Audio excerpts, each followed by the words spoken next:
देख रहे हैं शेखावाटी पोस्ट। मैं हूं आपके साथ रविंद्र पारिक। 2 दिन से अच्छी बारिश हो रही है पूरे ही प्रदेश में।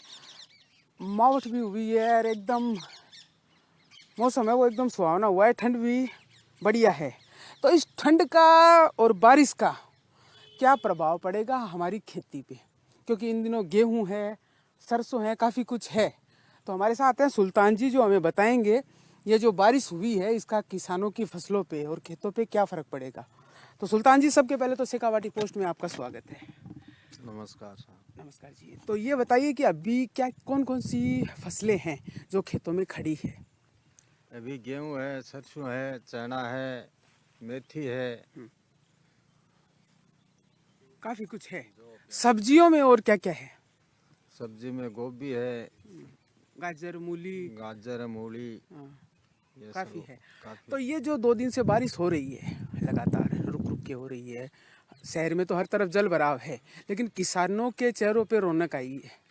तो वो रौनक कहाँ तक जायज़ है और क्या कहना चाहेंगे इस रौनक के बारे में। बरसात से बहुत कुछ फायदा है ना, बहुत ज्यादा फायदा है।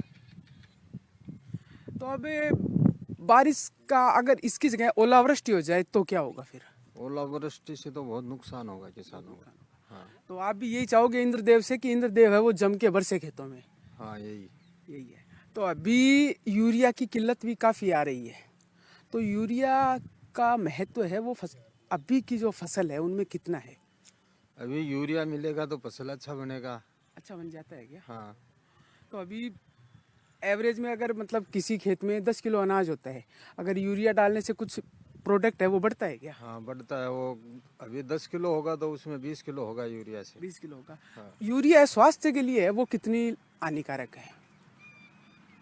स्वास्थ्य के लिए तो यूरिया तो उतना हानिकारक नहीं है। नहीं है। हाँ। लेकिन भाई प्रोडक्ट अगर बढ़ेगा तो गुणवत्ता तो कम होगी ना। हाँ, वो तो मात्रा तो कम होगी ना है उसमें। ना। तो अभी जो से सरसों वगैरह हम देख रहे हैं, पीछे गेहूं है, इधर सब्जी वगैरह भी काफ़ी आपने उगा रखी है।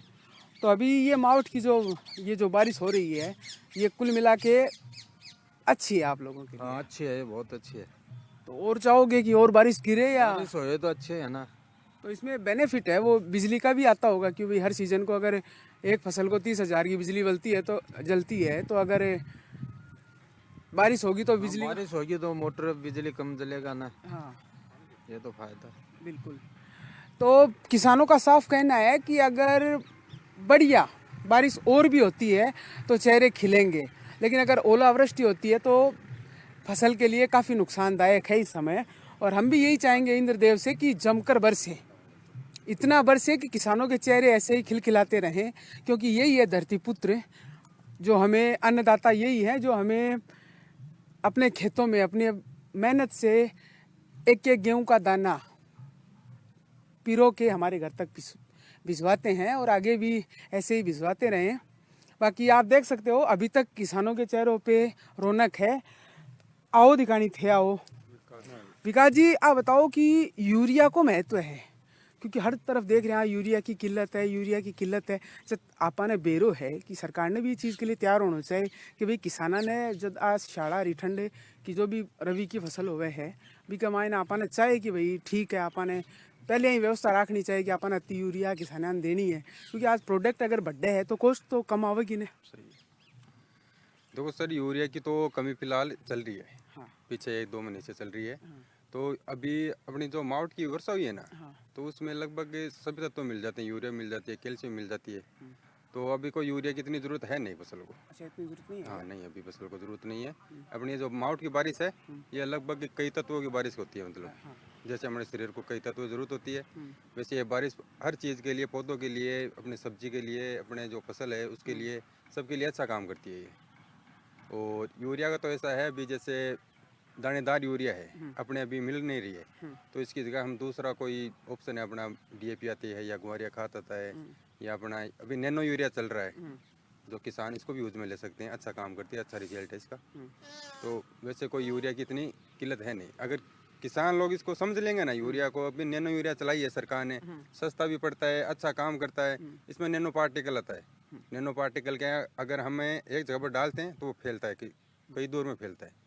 यूरिया का है स्वास्थ्य पे है वो क्या नेगेटिव असर पड़ता है वो आपसे जानना चाहेंगे, दुष्प्रभाव जिनको हम बोलते हैं। देखिए यूरिया है ना, अगर हम लिमिट में यूज़ में लें, अगर बीघे के अंदर 2-3 किलो यूरिया डाल दिया, सबसे बढ़िया तो इसका स्प्रे करें हम। स्प्रे के अंदर यूरिया कम लगती है, ज़मीन में कम लगता है, और वैसे किसान भाइयों को भी इसका यूज़ कम लेना पड़ता है। अब पत्तियों के अंदर इसको नाइट्रोजन पूर्ति हो जाती है स्प्रे के अंदर। तो इसमें अगर लिमिट में काम में लें तो कोई दिक्कत नहीं है, अगर ज़्यादा यूज़ में लेंगे तो ये कई बीमारियों का कारण बनती है। कई बीमारियों का कारण बनती है। और अभी सब्जियों की जो बात करें हम, तो अभी जैसे मूली है, काफ़ी चीज़ें हैं, जो पालक है, मेथी है, देसी सब्जियां खूब आ रही है, लेकिन उनके रख रखाव का भी खासा ध्यान रखना पड़ेगा, क्योंकि बारिश पड़ती है तो सब्जियां न के बराबर हो जाती है। तो उसके लिए क्या सजेशन रहेगा जो किसान हैं, जो अपनी सब्जियों को आजकल काफ़ी जगह देखा जाता है कि ढक के रखते हैं, या मतलब ठंड से बचाव के काफ़ी तरीके हैं, तो सब्जियों का दुष्ट प्रभाव, क्योंकि बारिश जैसे गिरती है तो सब्जियां ख़त्म होनी चालू हो जाती है, तो उसके लिए क्या रहेगा? उसके लिए सर, अगर इस टाइम पर अपना जो सर्दी के कारण जो फसल नष्ट होती है ना, उसके लिए सबसे अच्छा सल्फर काम करता है। ये अपने ठंड से भी बचा लेता है, थोड़ा ग्रोथ में भी काम कर जाता है, और ये जलने नहीं देता है पौधों को। इसका अगर किसान 10-15 दिन से स्प्रे कर दे या मिट्टी में मिलाकर डाल दे तो फसल जलने का बिल्कुल खतरा कम हो जाता है। अच्छा, खत्म हो जाता है, और उससे फसल की पैदावार भी बढ़ जाती है, ग्रोथ में भी काम कर जाती है वो। तो दोस्तों, हम पहुंचे थे किसानों के बीच, क्योंकि चेहरों पे मुस्कुराहट है, खिलखिलाहट है बारिश के कारण। तो इंद्रदेव से यही निवेदन रहेगा कि ऐसे ही किसानों की है, इन अन्नदाताओं की मुस्कान बना के रखें। कवरेज कैसा लगा उसका लाइक शेयर कमेंट जरूर करना, और शेखावाटी पोस्ट का जो हमारा पुराना पेज था उसमें कुछ तकनीकी कारण आए हैं, जिस कारण से हम लोगों ने एक नया पेज आप लोगों को समर्पित किया है, शेखावाटी पोस्ट न्यूज। तो जल्दी से जल्दी उसको लाइक शेयर कमेंट करें और अपना साथ है वो यूं ही बनाए रखें। धन्यवाद।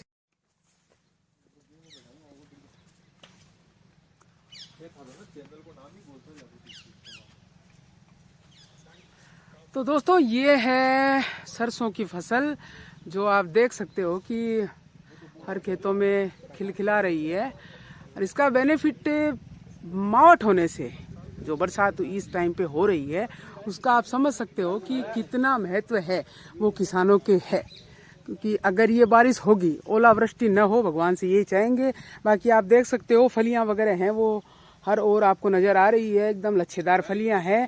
हर किसानों के चेहरे हैं वो खिल रहे हैं, और खिलने का मुख्य कारण ये है कि फसल है उसकी पैदावार अच्छी नज़र आ रही है। ये आप देख सकते हो हर ओर सरसों की, तो और ये आप देख सकते हो गेहूं, तो गेहूं भी है वो हर ओर आपको अच्छा ही नज़र आ रहा है। और यूरिया की किल्लत का रोना रो रहे हैं, लेकिन एक नैनो यूरिया करके कुछ आया है, जिसमें भी आप सब कुछ देख सकते हो, और उसमें उसका छिड़काव भी कर सकते हो। उसकी भी पूरी जानकारी है, वो अगले वीडियो में आपके साथ शेयर करेंगे। बाकी ज़्यादा से ज़्यादा लाइक शेयर कमेंट कीजिए। और शेखावाटी पोस्ट है आपके लिए एक नया चैनल लेके आया है, क्योंकि पुराने वाले पेज पे कुछ तकनीकी प्रॉब्लम है, तो उन कारण से हम आपको वो चीज़ें साझा नहीं कर पा रहे हैं। तो शेखावाटी पोस्ट न्यूज़ करके एक नया पेज आपको समर्पित किया है, तो उसको ज़्यादा से ज़्यादा लाइक शेयर कमेंट करें।